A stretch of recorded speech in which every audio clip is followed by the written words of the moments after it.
For decades, the world has watched Princess Caroline of Monaco carry herself with a kind of composure that seems almost impossible to shake. She smiles for the cameras at the Rose Ball. She sits quietly at the Grand Prix.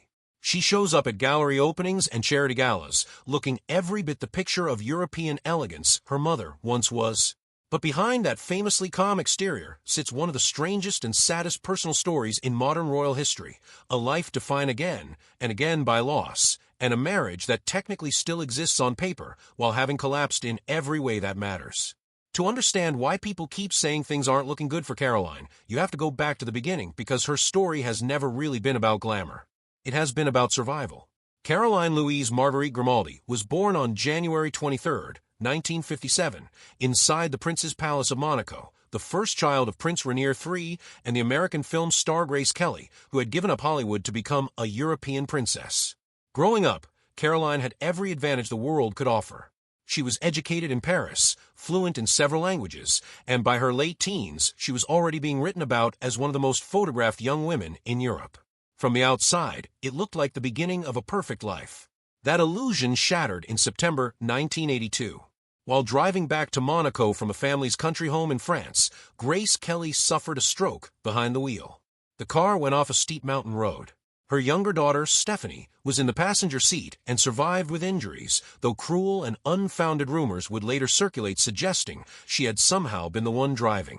Grace never recovered from her injuries and died the next day. She was 52 years old.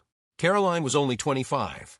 In the wreckage of that grief, Prince Rainier turned to his eldest daughter and asked her to become something she had never planned to be, the woman who would carry Grace's public role, her charitable work, and the emotional weight of holding the family together. Caroline had been raised to see duty as something that came before her own wishes, and she accepted the responsibility without hesitation. Almost overnight, a woman in her 20s became the emotional center of a grieving royal family. Caroline had already been through one very public disappointment by that point. In 1978, at 21, she married Philippe Junot, a Parisian banker 17 years, her senior, with a well-known reputation as a playboy. Grace Kelly reportedly opposed the match from the start and predicted privately that it wouldn't last. She was right. The marriage fell apart within 2 years, though because Caroline was Catholic, the church did not grant an annulment until 1992, leaving the failed marriage technically unresolved for over a decade. After her mother's death, something changed for Caroline. She fell in love with Stefano Casiraghi, the heir to an Italian industrial fortune and a champion offshore powerboat racer. He was steady where Junot had been unstable, devoted where the tabloids had once found scandal. Reporters who went looking for something damaging in his background reportedly came up empty. Caroline and Stefano married in a small civil ceremony on December 29, 1983.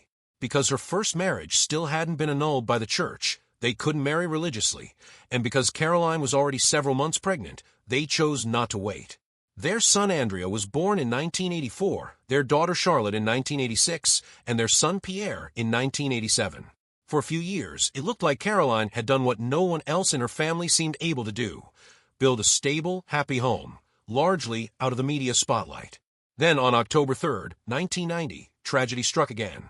Stefano was competing in an offshore powerboat race near Monaco, defending his world championship title. Earlier in the same race, he and his co-pilot had stopped to help rescue a competitor whose boat had caught fire, a detail that makes what followed feel even crueler. Racing to make up lost time in rough water, his catamaran flipped. He suffered fatal injuries and died at 30 years old. His funeral was held at the same cathedral in Monaco where his mother-in-law's funeral had taken place only 8 years earlier. At 33, Caroline was a widow with 3 children, all under the age of 7. She withdrew almost entirely from public life, moving with her children to a rented home in the south of France. Those close to the family have said she wanted distance from the constant scrutiny of Monaco and hoped to give her children something resembling a normal childhood. For years, one of the most photographed women in the world all but disappeared from view. When Caroline began reappearing publicly in the mid-1990s, people noticed something had changed. She had developed alopecia, a condition that caused significant hair loss, and photographs of her with dramatically shorter hair set off a wave of speculation about her health and state of mind. The palace addressed the rumors directly, describing it as a dermatological condition, but many observers and biographers connected it to years of accumulated grief, the loss of her mother, the loss of her husband, and a difficult, at times turbulent relationship with French actor Vincent Lindon during that same period. Whatever the underlying cause, the image of Caroline stripped of the glamour she'd always been associated with left a lasting impression.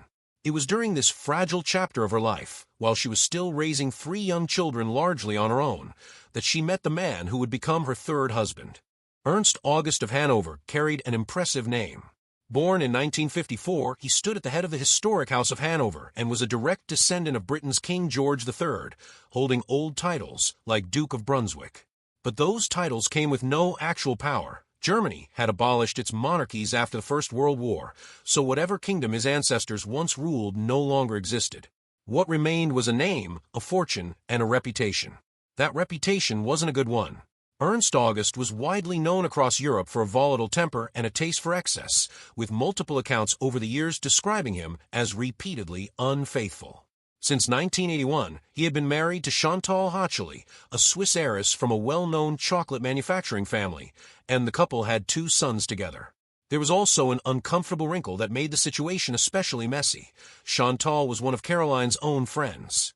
By the mid-1990s, rumors of a romance between Ernst August and Caroline began circulating in the European press. Caroline's representatives initially denied it, but the denials didn't hold for long once photographs surfaced showing the two together. Humiliated, Chantal filed for divorce, and the marriage officially ended in 1997, clearing the way for one of the most talked about and most controversial royal romances of the decade. On January 23, 1999, which happened to be Caroline's 42nd birthday, she and Ernst August married in a civil ceremony inside the Palace of Monaco. Caroline was around 2 months pregnant at the time. Because Ernst August was a legitimate male-line descendant of the British royal family, the marriage technically fell under an old British law requiring the monarch's formal approval, which Queen Elizabeth II granted.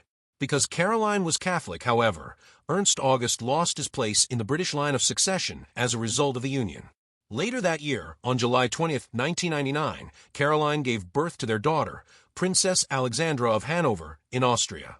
For a brief window, it looked like Caroline had found a new beginning, a fresh marriage, a new child, and the promise of stability after so many years of loss. When her father, Prince Rainier III, died in 2005, and her brother Albert became reigning prince, Caroline briefly stood as heir presumptive to the Monegasque throne, a position she held until Albert's own children were born years later. But whatever hopes surrounded that wedding didn't last, because the man she married was about to build one of the most chaotic public records of any figure connected to European royalty. Where Stefano Casiraghi had been almost boringly scandal-free, Ernst August quickly became the opposite. Around the time of the wedding in 1999, he was fined after an altercation with a German photographer, an early sign of the temper that would define his public image for the next 2 decades. Then, in 2000, came the incident that made him infamous well beyond royal circles. At the Expo 2000 World's Fair in Hanover, he was photographed urinating on the Turkish exhibition pavilion. The Turkish government formally condemned the act as an insult to the Turkish people, and the image followed him for years afterward. Around the same period, he was reportedly involved in a violent altercation at his property in Kenya, an incident serious enough to result in legal proceedings and to leave the other man hospitalized. Reports of nightclub altercations and aggressive outbursts continued to surface periodically after that, and before long the European press had settled on a nickname for him, the Wild Prince, one that stuck because he kept giving people fresh reasons to use it. For Caroline, the contrast could hardly have been sharper. She had spent her entire adult life cultivating an image built on privacy, restraint, and quiet dignity, the same qualities people had associated with her mother. Now she found herself married to a man whose name kept appearing in police blotters and tabloid front pages across the continent. She largely kept her composure in public and kept the private strain out of view, but behind palace doors, the marriage was already coming apart. The strain became especially visible in the spring of 2005. As Prince Rainier lay dying, Ernst August was hospitalized with acute pancreatitis and, according to reports, fell into a coma the day before Rainier's death. Caroline found herself grieving the loss of her father while simultaneously facing the possibility of losing her husband, 2 crises arriving almost at once. Ernst August's health problems didn't end there. He underwent additional emergency pancreatic surgery years later, in 2019, and his behavior showed no signs of steadying in the years between. As his health and conduct continued to spiral, Caroline quietly rebuilt her life around Monaco, her children, and her cultural responsibilities, while her husband remained based primarily in Germany and Austria. What had begun with a pregnancy, a wedding, and royal approval was slowly emptying out from inside. By 2009, the separation had become an open secret. Caroline had moved out of the marital home, and after the couple sold a shared property in France, she returned to live full-time in Monaco. In January 2010, photographs surfaced of Ernst August kissing another woman, and speculation about an imminent divorce spread quickly across the European press. That divorce has never happened. More than 15 years later, Caroline and Ernst August remain legally married, even though their day-to-day lives have moved in completely separate directions, she in Monaco, he in Germany and Austria. In every practical sense, they are estranged. In the eyes of the law, the marriage still stands. Whether that's because a public divorce felt like an unnecessary spectacle because of her Catholic faith, or simply because it was easier to let the arrangement sit unresolved, Caroline has never spoken about it in detail, and it remains one of the more unusual situations in European royal life today. Whatever peace the estrangement gave Caroline, the years since have only underlined what she stepped away from. Ernst August's personal and legal troubles have continued to pile up. In 2004, he transferred major family estates, including historic castles tied to the House of Hanover, to his eldest son, Ernst August Jr. Years later, he attempted to reclaim control of those properties, leading to a bitter and very public legal battle between father and son. The rift grew serious enough that in 2017, Ernst August Sr. publicly opposed his son's marriage and pointedly stayed away from the wedding, an absence made more conspicuous by the fact that Caroline's own children from her second marriage attended in his place. More troubling incidents followed near his estate in Austria, including repeated confrontations with local authorities over the years. The most alarming came in July 2020 when, according to reports, Ernst August called police in the early morning hours claiming he needed urgent help, and the situation escalated into a dangerous confrontation in which he reportedly threatened officers before being subdued and taken to a psychiatric facility. It was a grim episode and one that stood in stark contrast to the composed, structured public life Caroline continued to lead elsewhere. This is the part that the darker headlines often leave out. For all the loss layered on top of loss, a mother taken suddenly, a husband killed in an accident, a third marriage that dissolved into scandal and estrangement without ever formally ending, Princess Caroline has not lost her footing. She turned 69 in January 2026 and remains one of the most respected women in European royal life, known for exactly the qualities she's always been known for: poise, privacy, and quiet endurance. Over the decades, she has become the cultural backbone of Monaco, serving as president of the Princess Grace Foundation, founding the Monte Carlo Ballet in fulfillment of one of her mother's long-held dreams, chairing the Prince Pierre Foundation, supporting the Monte Carlo Philharmonic Orchestra, and serving as a UNESCO Goodwill Ambassador since 2003, work that has focused heavily on children's welfare and girls' education. She raised 4 children largely as a single parent: Andrea, Charlotte, and Pierre Casiraghi, along with Princess Alexandra of Hanover, and her brother, Prince Albert, has spoken openly about how well she raised them. Today, she's also a grandmother to 7 grandchildren, and she remains a regular presence at Monaco's biggest events, from the Rose Ball to the Monaco Grand Prix. So no, things haven't always looked good for Princess Caroline. She has buried a mother and a husband, endured a public health scare tied to visible grief, and remains legally bound to a man whose life has repeatedly spiraled into scandal and crisis on another continent. But the through line of her story isn't collapse, it's resilience. Whatever the tabloids print about the marriage that technically still exists on paper, the woman at the center of it has spent more than 4 decades proving that she is far sturdier than the cursed family narrative that has followed the Grimaldis for generations.